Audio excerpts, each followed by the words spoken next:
Hello, and welcome to God's Hookups television show. This is Dr. Barbara Young, your host, and this is a show that features up close and personal interviews with guests from all walks of life who share their stories about unexplainable blessings, successful events, and extraordinary miracles and encounters that can only be of God's hookup. You'll receive hope, enlightenment, encouragement that will feed your spirit and your soul. Now, to my guest today. Welcome, Jose Flores. I'm so happy to have you on the show. This is my guest today, and listeners, you're in for a treat. Jose is CEO and founder of Indispensable Now. He's a global motivator, mindset disruptor, and best-selling author of Don't Let Your Struggle Become Your Standard. Jose speaks all over the world using his unique story of growing up with a physical disability and how you can use your mind to overcome anything. His main message is never allow your struggle to become your standard and how to dominate your life and business. So it's my pleasure to have you, Jose. From Florida, of all places, yes. And you guys have had a little bit of weather there, but just a little bit of rain. That hurricane passed over. That's right. So I'm so happy to have you on the show, Jose. Thank you so much for taking time to be on God's Hookups. No, thank you so much for having me. I'm excited to be on the show with you. Well, tell me a little bit, because, you've had this physical disability since you were a child. So share with us a little bit of the background. Yeah, so I was born and raised in the Bronx, New York, and I had a great childhood. I was able to walk and run and do all the things that healthy young boys do. When I was 2.5, 3 years old, my mom noticed that I had there was like a little limp to my walk, and everybody thought it was cute. They was like, oh, look at him. He's a little tough guy. Yeah. But noticed that the limp wasn't going away. So she took me to the doctor. They wound up doing a muscle biopsy, and I got diagnosed with a condition called spinal muscular atrophy. Oh, wow. And basically what that does is the older I get, the weaker my muscles get.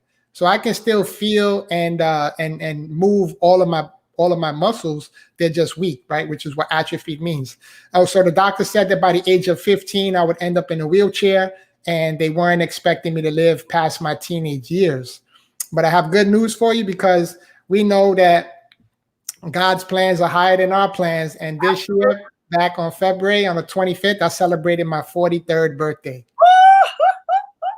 Oh, yeah. That is wonderful. Absolutely. You talk about God's hookup, huh? Yeah, he hooked you up.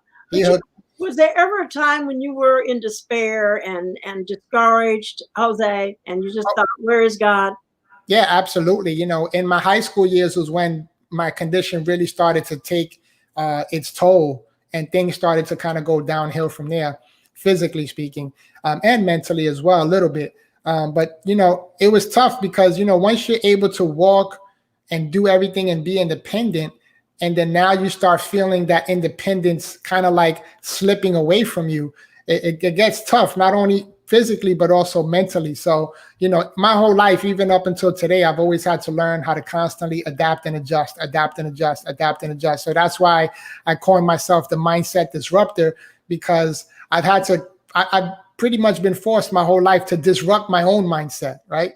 So that, because I have two choices. I can either wallow in my misery and with this condition taking over my body, or I can look at the positive and keep pushing forward, keep being that beacon of light, and keep being that inspiration and that messenger of hope that God has called me to be everywhere I go, to everyone I meet. But it was really in high school that, really started to take its toll on me. So that affected me, physically and mentally.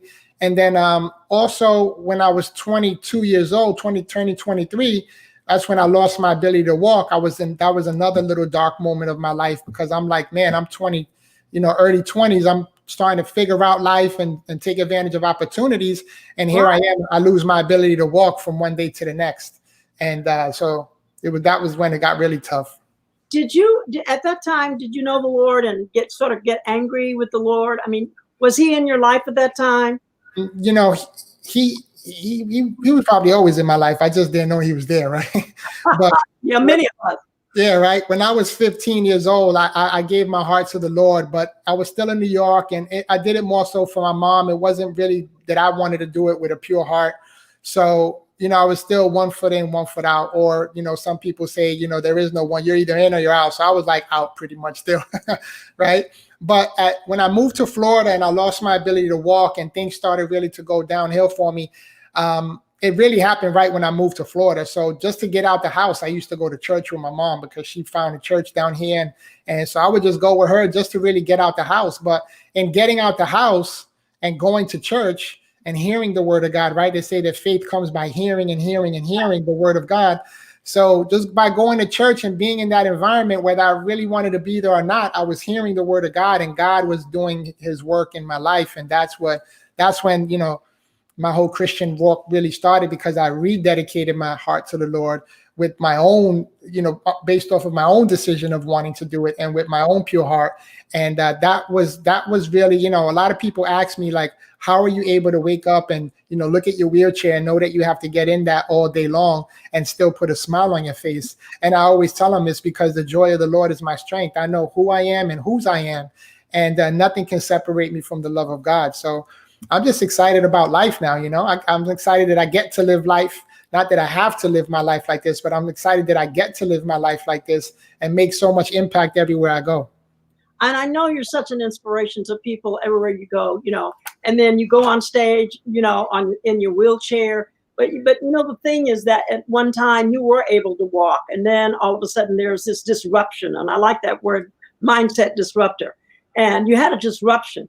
And then, you have to rebound, but your rebounding was with God himself. Right. So the other hookup that I want you to share about, because, even in your physical condition, you were able to gain a wife. Share that hookup.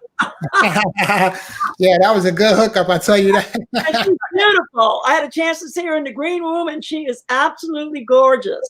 Yes. So share a little bit of that as well.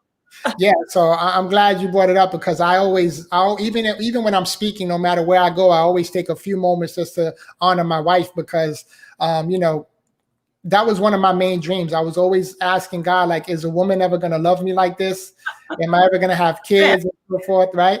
And so, through the grace of God, he's blessed me with a beautiful wife. We met at a job we used to work at 20 years ago, and we really just became really good friends that turned into best friends, and then turned into a relationship, and then we got married, and we're still, we're best friends today. We work together. We're home together all the time. We travel together.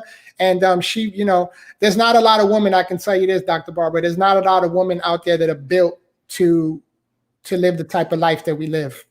And but God knows, he got the right hookup for the right people when you get in tune and you get in alignment with God's word over your life. And, it took for me to get into an alignment for me to be able to meet her. And we've been, that was all she wrote 20 years later. We just celebrated our 13th anniversary we got married on 7/7/7. So we just celebrated on our 13th year of marriage. We've been together dating longer than that. Yeah. But 13 years strong, and not only surviving, but we're thriving, and we have 2 beautiful children. And I'm just, like I said, I'm excited for life, because that was my dream, having a wife and having children. Everything else after that was secondary. Obviously, the Lord is first in my life, but having a wife and children, and then owning a home and driving a car and working a job and all those things were secondary. But even with that, God has blessed me. I drive my own car with hand controls. Oh, wow. I drive my own car with... Difficult to master. I did have to take some driving, some training with the hand controls to kind of get used to that, because I used to drive physically when I was 16 in New York. I got my license and I was able to drive a car, regularly. Yeah, right. And, but then when I had to transition to the hand controls, it's a different type of mind. You have to really train your mind to use your hands and not your feet. So I had to do a couple, several hours of training with that. But I love it. It gave me the independence again to be able to come and go whenever I want, to go wherever I want. And it's just amazing. Like I said, I'm grateful to be alive. Every day I wake up and I'm able to take a deep breath on my own and give God thanks. That's a great day on earth. That is marvelous. I just think that is so marvelous. And the thing that I just intriguing this question came up was how did your boys respond to? There's Jose Martinez saying congrats to you. Hey, thank you, Josie. I appreciate it. And my question as you were talking is that, and this may be a personal one, but I felt it necessary to sort of share the listeners how grace, the God of grace and mercy, how your children responded to seeing Daddy in a wheelchair every morning, or as they grew up, they're seeing you in a wheelchair. Yeah, you know, when you're in a particular environment, some of the things that may look out of place for other people start to become a norm for you because you're in it all the time. So I was in a wheelchair when they were very, very young. When they were like 2 and 3 years old, that's when I ended up in a wheelchair. So, you know, they grew up knowing Daddy was in a wheelchair, but they grew up knowing that Daddy was smart, Daddy was intelligent, Daddy was a worker, Daddy loved their mama, and, you know, just being that great example for them. So with you know, the wheelchair was just a part of our lives. But other than that, everything else ran normal. You know, I was at all their basketball games, football games, took them to practice because I was driving my own car at that time as well.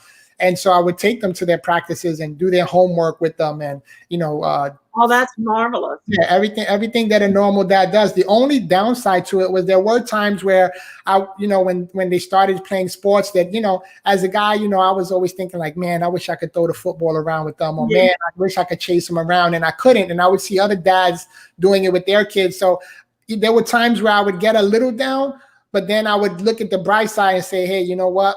I'm just grateful that I have 2 children that I can be in their lives and be a part. There's always like a negative and a positive that you can look towards. And I always chose to look towards the positive with, you know, no matter what happened in my life. One of the things that I'm intrigued about too is that when you're on stage, and I know you're so dynamic and energetic on stage, when you start talking to people about mindset disruptor, what do you tell them? Because right now, I think there are listeners out there, and we're going through this pandemic, COVID-19, you know, doesn't seem to be abating in any way, but we know there's a God up above that knows everything that's going on. So what do you tell people when you're like, mindset disruptor?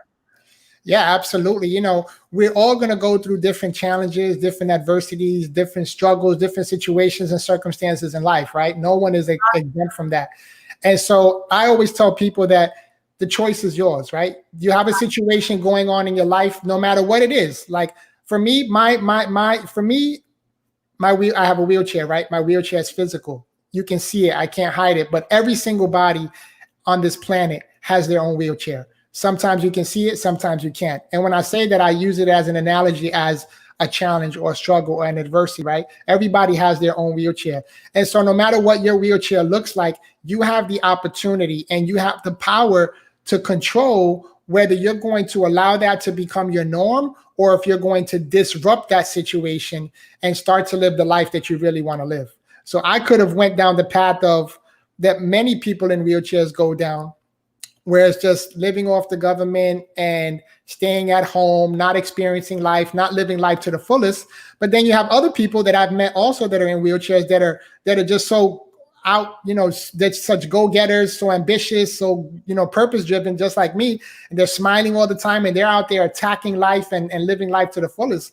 And so that's what I choose to do. So it's just a matter of disrupting what the story that you've been basically telling yourself the majority of your life, or even during that certain situation. So that's why I call myself the mindset disruptor, because I love helping to disrupt people's normal ways of thinking. So I hear a lot of people now during this whole COVID saying, oh, I can't wait for things to go back to normal, which for me, sometimes it kind of like, it makes me laugh a little bit and chuckle, because I'm like, normal for a lot of people is going back to mediocrity. Normal for a lot of people is going back to living an average life. And it blows my mind that people are so excited to go back to their normal. But you can change that normal. Your normal doesn't have to be what you thought it used to be. Your normal can be what you decided to be now, and you can change and you can pivot and you can disrupt what your normal used to look like and make a new normal for you. I love that.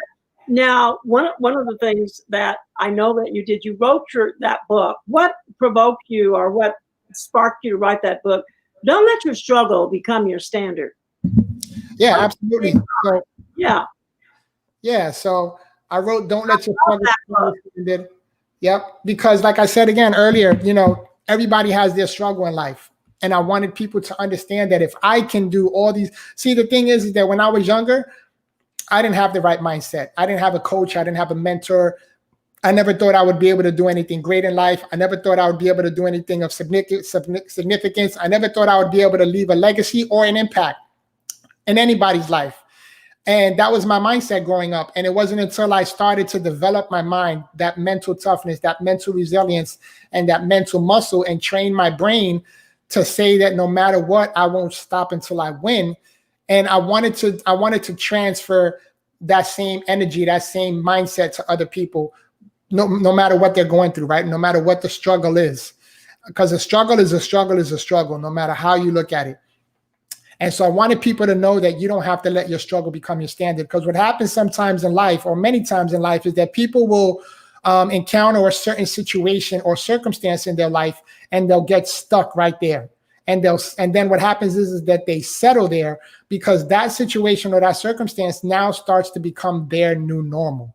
And so they're accustomed to that, even though they don't like maybe per se being there, or they don't like that feeling of it. They're comfortable there, so they always revert back to their comfort zone or their new normal. So that's why I'm always getting people to step outside the box, because it's uncomfortable out there. You don't know what's out there. Sometimes it's a little afraid, but we've all heard it said that greatness is always on the other side of fear. Greatness is always on the other side of your comfort zone. And once you choose to step outside of that comfort zone, man, the sky's the limit. The sky's the limit. Oh, I really appreciate your comments, because, right now, for a lot of the viewers out there, and many people will see this show and hopefully be encouraged, because mindset is so important. And I like the phrase that you use, mindset disruptor. The other thing that I thought was very important out of your testimony, you talked about training your mind. You had to train your mind that I'm using my hands and not my feet. So training the mind, oh my goodness. I mean, just the feat of doing that, because that's not something that most people do. Training the mind. I think it's so important, because even the Bible says, the helmet of salvation, it covers what? The brain. Mind. Covers your mind. And the mind will get you going around in circles, all kinds of dark thoughts. But rather than, we have to focus on what the word says, to be of good cheer, because God is in this. And I'm so thankful that you were on the show today to give this message of how to use your mind. What are some of the 3 things that you share as you close your shows, when you're on stage and you've got people out there looking at, and you're going, oh, look at this man. Look at him. He's so strong. He's in a wheelchair, but yet he's talking about all of us, you can overcome anything. But I am just in dark despair. I don't know how I'm going to be able to do this. So I have this thing that I say in every presentation that I do, is that like I said, I use my example of being in a wheelchair. So I always say, I won't let this wheelchair defeat me. I had to make a decision that says, I won't let this wheelchair defeat me. I won't let this wheelchair define me. And I won't let this wheelchair dictate my destiny. And so I always have people replace whatever their wheelchair is and say it like, I won't let this blank defeat me. I won't let this blank define me. And I won't let this blank dictate my destiny. Now you fill in the blanks, and you continue to say that over and over and over. And you're training your brain to understand that this thing is not going to take over your life. This thing is not going to hold you down. This thing is not going to stop you. This thing is not going to keep you stuck. And actually saying that, you're training your mind to believe it, right? Because as a man thinketh, so he becomes. So as the more you start to train your brain with these positive thoughts and these positive words and affirmations, and you start to put it into action and really practice it, then it starts to become a reality in your life. So also at the end of every show, I always have everyone stand to their feet, and I always make them, repeat after me. And I always make them say, I won't give up, I won't give in, and I won't stop until I win. And that's the name of my podcast. I have a podcast called I Won't Stop Until I Win. I have a private Facebook. I won't stop. I won't give in until I win. Is that it? I won't give up. I won't give up. I won't give in. I won't give in. And I won't stop until I win. And I will not stop until I win. That's I right. hope my viewers out there that you capture that, because this is something that will keep you contained, keep you sustained, knowing that we are going to get through this pandemic, and whatever situation that you're going through with your family, with your friends, you will overcome. I love it. I love you. You are absolutely remarkable. Thank you. I appreciate it. I love you too. Well, I am so glad you're on the show today. And I know my viewers have really enjoyed hearing your viewpoint about God's hookups. He hooked you up really well, hooked you up with a family. I mean, now, one of the things, my last thing is, have you talked to a lot of people that are in wheelchairs? Do you have people who come to your meetings that are in wheelchairs? No, I don't actually. I haven't. I've never spoken to a group of people with any type of disabilities. Usually my speaking engagements consist of speaking to corporate America, because I have a 20-year corporate America background. So I know the language. I know the lingo. But there have been, at some of my events, there have been people in wheelchairs that have approached me afterwards and just said, oh man, and it gives them hope, right? It gives them hope. It gives them, courage. It gives them boldness. And that's just the energy that I carry with me everywhere I go. Is I always want to transfer that positive energy to everyone that I meet. And it gives them hope, and it gives them encouragement. Like, hey man, if that guy is in a wheelchair and he's doing it, I can do it too. But even more than that, I impact people that are able-bodied people. And they're saying to themselves, man, that guy's in a wheelchair. What's my excuse? You know what I mean? Absolutely. So Comment from a viewer, Hammond Boulding, having a mindset that disrupts the norm. Dr. Young, great interview. That is so true. Thank you, Hammond. And Hammond is, he has a show called Momentum Speaks Today. And so he talks about how people can regain their momentum. And so what you're doing is doing the same thing. Regain your momentum. It's a mindset.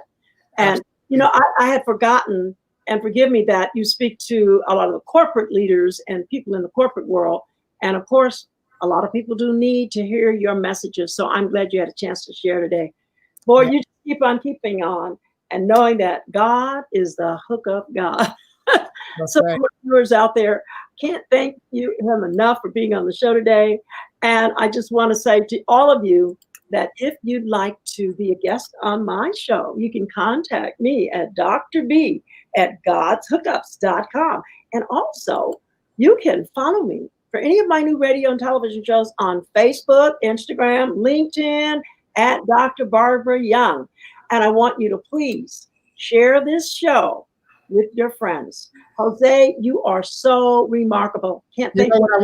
You know what I wanted to do also, as a token of my appreciation for you and everything that you do, I wanted to give all of your guests, all of your viewers and listeners a free gift on my behalf, just as a thank you and just as a way to encourage them as well throughout this COVID-19 pandemic.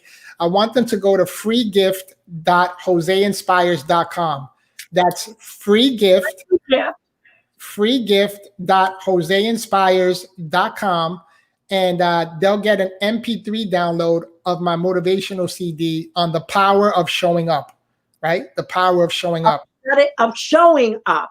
The power of showing up. So go to freegift.joseinspires.com. Go ahead and get your free gift. And that's just my thank you. And also my way of blessing you to help you get through this pandemic that we're all dealing with. Well, I really can't thank you enough for being on the show today, Jose. You have absolutely, and I'm going to repeat that again. That's freegift.joseinspires.com. So be sure to tune in, get that free gift. I know one thing, I'm going to get mine. I know you are. Okay, so thank you so much. And I'll see you next time. We're going to be on the broadcast again. I'll listen to you. Okay. Okay, here we go.